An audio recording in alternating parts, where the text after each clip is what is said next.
దేవాతి దేవునికి వందనములు తెలియజేస్తున్నాను. సమయం ఇచ్చిన మాస్టర్ గారు కూడా వందనములు తెలియజేస్తున్నాను. నా తోటి సంఘస్థులందరూ కూడా నా హృదయపూర్వక వందనములు తెలియజేస్తున్నాను. సిలువలో పలికిన 7 మాటలు, ఇప్పుడు వరకు మనము 4 మాటలు ధ్యానించుకొని ఉన్నాము. 5వ మాటగా దప్పికొనుచున్నాను. దేవుడు సిలువలో వేయబడక మునుపు అంటే నిన్నటి దినమున కొరడాలతో 39 కొరడా దెబ్బలతో దేవుడు తన మాంసము తన మాంసము కొరడాలతో చీల్చుకొని వచ్చినప్పుడు రక్తము కాలువల వలె పారుతుంది. చూడండి సహోదరి సహోదరులారా, యేసుప్రభు మన పాపముల కొరకు, మన శాపముల కొరకు దేవుడు మనకు తన రక్తమును దారబోసి మన పాపములను మన శాపములను తన రక్తముతో కడిగి ఉన్నాడు. మనకు జయమునిచ్చి తను శిక్షను అనుభవిస్తున్నాడు. కలువరి సిలువలో ఉదయం 9 గంటల నుంచి సాయంత్రం 3 గంటల సమయం వరకు సిలువలో ఎంతో ప్రలాపిస్తూ 7 మాటలు పలికి ఉన్నాడు. 7 మాటలలో ఇప్పుడు 5వ మాటగా నేను దప్పికొనుచున్నాను అని యేసు ప్రభు పలికి ఉన్నాడు. యోహాను సువార్త 19వ అధ్యాయము 28వ వచనము. అటు తరువాత సమస్తమును అప్పటికి సమాప్తమైనదని యేసు ఎరిగి లేఖనము నెరవేరినట్లు నేను దప్పికొనుచున్నాను అనెను. చాలు. దేవుడు ఇక్కడ అప్పటికి సమాప్తమైనది, అంతా అయిపోయినది అంటే దేవుడు మన కొరకు ఆ లోకంలో శ్రమలు పడి మన మానవ శరీరముగా లోకానికి వచ్చి ఎంతో శ్రమలు పడి గాయములు పొంది తన రక్తాన్ని కార్చి అంతా సమాప్తమైనదని ఎరిగి తెలిసి కూడా ఇంకా కొన్నిసేపట్లో దేవుడు తన ఆత్మను తండ్రి చేతికి అప్పగిస్తాడని తెలిసి కూడా నాకు దాహం అవుతున్నది అని అన్నాడు. నిజముగా అది శరీర దాహము, 2 విధములుగా దాహం అని అనుకోవచ్చు. శరీరపరముగా దాహం అయి ఉండొచ్చు, ఆత్మానుసారముగా దాహం అయి ఉండొచ్చు.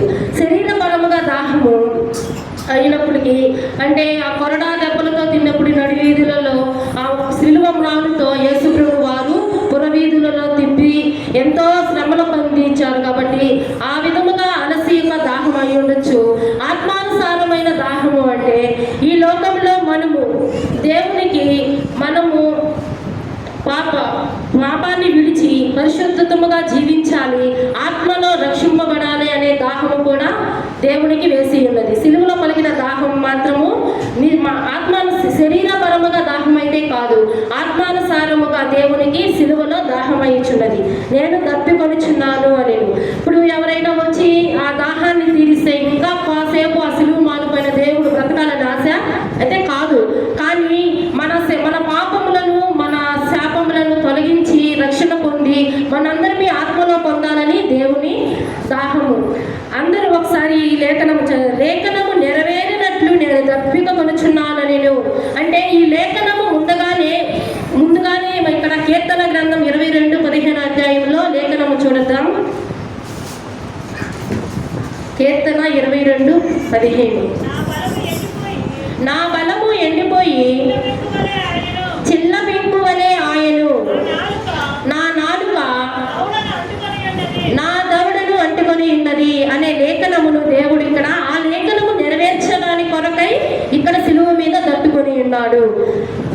చిన్న పెంకు వలె అంటే పెంకు అంటే కొండ ఎంత ఎండిపోయి ఏ విధముగా ఉంటుందో ఆ విధముగా దేవుని యొక్క నాలుక అలా ఎండిపోయి ఉన్నదంట, ఆ దవడను అంటుకొని ఉన్నదంట అని లేఖనములో దేవుడు రాసి ఉన్నాడు. ఆ లేఖనమును నెరవేర్చుట కొరకే ఆ సిలువ మానుపై దేవుడు దప్పికొనుచున్నాను అని చెప్పి ఉన్నాడు.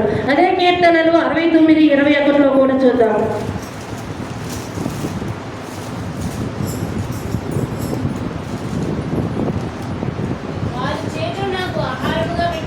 వారు చేదును నాకు ఆహారముగా పెట్టిరి, నాకు దప్పిక అయినప్పుడు చిలకను త్రాగనిచ్చిరి, వారి భోజనము వారికి ఉరుగా నుండును గాక. చూడండి ఇక్కడ వారు చేదును నాకు ఆహారముగా పెట్టి పెట్టిరి, నాకు దప్పికైనప్పుడు చిరకలు తాగనిచ్చిరి. దేవునికి దాహమైనప్పుడు ఆ లోకంలో ఉన్నవారు ఏమై ఇచ్చారు? చేదు చిరకము దేవునికి అందించి ఉన్నారు. మనమైతే చేతును అసలు తాకగలమా? కానీ దేవుడు దాన్ని రుచి చూచి త్రాగనల్లకపోయాడు అనే వాక్యములు కూడా ఇక్కడ వాక్య లేఖనంలో ఉంది. దేవుడు ఈ లోకంలో మన ఆత్మలను రక్షింపబడాలని, మనము శరీరపరముగా లోకానుసారముగా ఈ లోకంలో జీవించాలని ఆ కలువరి శిలువ మీద దేవుడు దాహమవుచున్నది అని లేఖనముగా పలికి ఉన్నాడు. ప్రకటన గ్రంథం 21:6 కూడా చూద్దాం. మరియు ఆయన నాతో ఇట్లా, నేను సమాప్తమైనది, నేనే అల్ఫయు ఒమేగాయు, అనగా ఆదియు అంతమునై ఉన్నవాడనయు, తప్పికొని వారికి జీవజలముల బుగ్గలోని జలమును నేను ఉచితముగా అనుగ్రహించును. చూడండి, ఇక్కడ దేవుడు ఉచితముగా జీవజలములను బుగ్గలోనికి జలములను నేను ఉచితముగా అనుగ్రహించును అని చెప్పి ఉన్నాడు. ఆదియును అంతమయును నేనే, తప్పికొన్న వారందరికీ జీవజలమును నేను ఉచితముగా ఇస్తానని చెప్పిన దేవుడే నాకు దాహమవుచున్నదని ఎందుకు అడిగాడు? జీవజలములను ఈ లోకంలో వాళ్ళందరికీ దేవుడే జీవజలాలను ప్రవహిస్తున్నాడు. అయినా నాకు దాహం అవుచున్నది అంటే ఇది శరీరపరం దాహం అయితే కాదు, ఆత్మానుసారమైన దాహం కనుక దేవుడు ఈ మాట అక్కడ పలికి ఉన్నాడు. అదేవిధముగా యోహాను సువార్త 4వ అధ్యాయము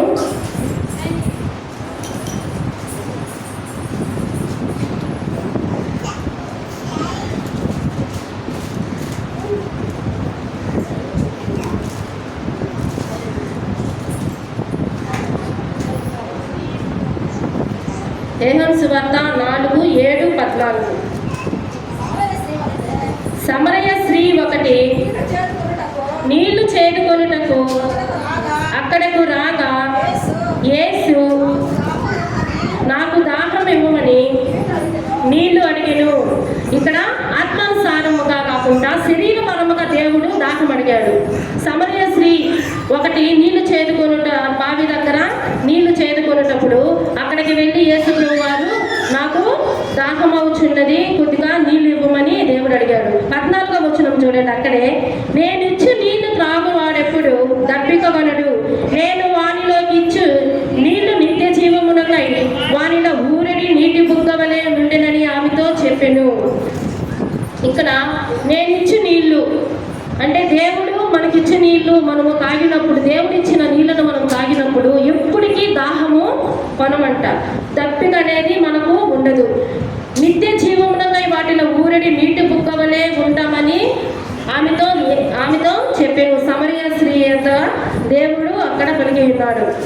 అప్పుడు సమరయ స్త్రీ ఆయనను చూచి, అయ్యా నేను దప్పికొనినట్లు చేరుకొనుట ఇంత దూరము రాకుండానట్లు ఆ నీళ్లు నాకు దయచేయమని అడగగా యేసు నీవు వెళ్ళి నీ పెనిమిటిని తీసుకొని ఇంటికి రమ్మని ఆమెతో చెప్పెను. ఇక్కడ చూడండి, నేను వేళల సమయంలో ఎండలో మధ్యాహ్న సమయము నీళ్లు చేదుకున్నప్పుడు ఆ ఎండలో ఆ నీటి కొరకు ఆమె బావి ఎద్దకు వచ్చింది. అప్పుడు సమరయ స్త్రీ అక్కడ ఉన్నప్పుడు యేసు ప్రభు వారు నీటిని అడిగేవారు.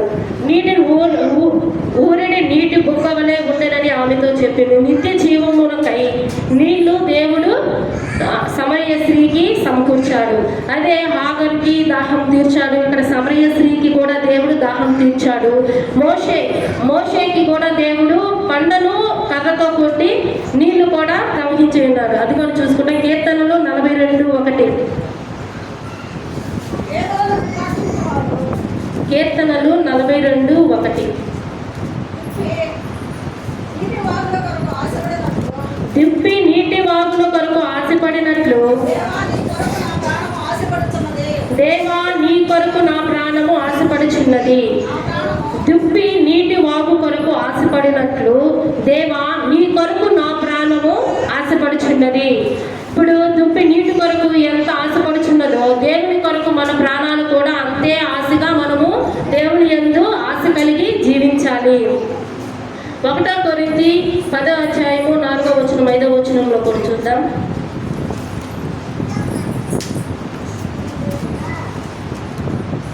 1 కొరింథీ 10:4-5 వచనములు. అందుకు ఆత్మ సంబంధమైన ఒకే పానీయమును పానము చేసిరి, ఏలైనగా మమ్మను వెంబడించిన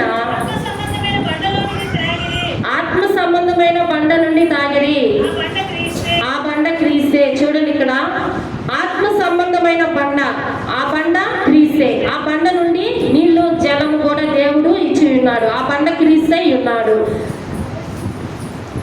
దేవుడు మన ప్రవచనములను ఇక్కడ నెరవేర్చుట కొరకే యేసు ప్రభు వారు ఈ మాట కొని అక్కడ పలికి ఉన్నారు. శరీరపరముగా అయితే కాదు, ఆత్మానుసారముగా దేవుడు పలికి ఉన్నాడు. సువార్తలో ముఖ్యమైన సారం సిలువ. ఆ సిలువ మానుపై యేసు ప్రభు వారు ఆ మాటలు పలికి ఉన్నారు. ఇప్పుడు కొద్ది క్షణంలో చనిపోతామంటే ఏం మాట్లాడాలో ఏందని చెప్పని టైం అనేది ఆలోచించి ఏదో మాట్లాడించిన మాట మాత్రమే మాట్లాడగలుగుతాం. కానీ యేసయ్య 3 మాటల వరకు మన గురించి మాట్లాడి 4వ మాట నుంచి ఆయన నిమిత్తమై ఆయన తండ్రితో మాట్లాడుచున్నాడు. దేవుడు ఎంతో మన కొరకు, మన పాపముల కొరకు ఎంతో శ్రమపడి మనను రక్షించి తన సిలువ మానుపై మృతి పొందాడు. కీర్తనలు 78:20 అధ్యాయం చూసుకుంటాం.